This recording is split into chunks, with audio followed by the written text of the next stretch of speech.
The time is now 6:52 on this Thursday morning, and here's what you need to know before you go. Another agreement reached between Essentia and the Minnesota Nurses Association.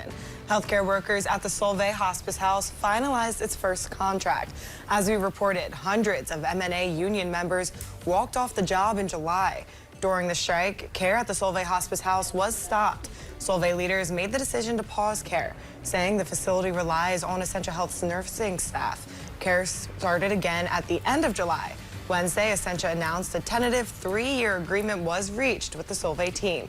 A ratification vote will be held on November 6th. Thousands of people in Minnesota could soon lose their food assistance due to the government shutdown. Here in the Northland, many businesses are stepping up to help feed their neighbors as well, especially households with children that rely on SNAP benefits. Duluth Best Bread will be offering children 12 and under free bread and pastries.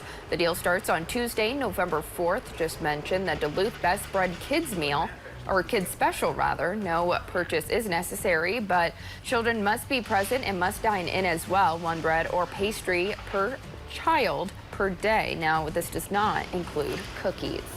Also helping to feed people, Anderson's Greenhouse in Two Harbors will have bagged meals on hand. Children 13 and younger can come in and pick up a free bagged meal starting November 1st. The business says they will hand out one bagged meal per child per day until SNAP benefits resume. A long-awaited project in Hibbing is finally breaking ground. City officials and community leaders gathered Wednesday on East 23rd Street, the future home of Hibbing's new public safety center. The facility will bring the city's police and fire departments under one roof, a move leaders say will improve communication and cut down on emergency response times. Construction is set to begin immediately, with the hopes the new center will be fully operational by next fall. Hey, ho, ho. Protesters held a rally outside of Essentia Health Wednesday. The rally was hosted by the Minnesota DFL party, taking aim at Republicans in Congress and President Trump's big, beautiful bill. Protesters lined 2nd Street and 6th Avenue with signs voicing their concerns about federal cuts to health care. They argue the bill will drive up insurance premiums and cut off coverage to millions of Minnesotans.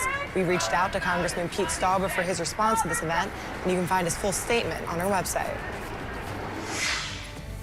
A day that will live in infamy is a phrase coined by President Roosevelt when Pearl Harbor was attacked on December 7th of 1941. Northlanders remember the day every year with a remembrance dinner. This year's dinner will be held Thursday, December 4th.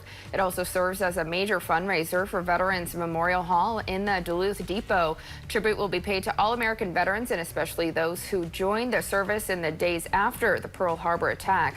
Keynote speaker will be Dave Anderson, who will talk about the Pearl Harbor survivors that he's interviewed over the past 38 years.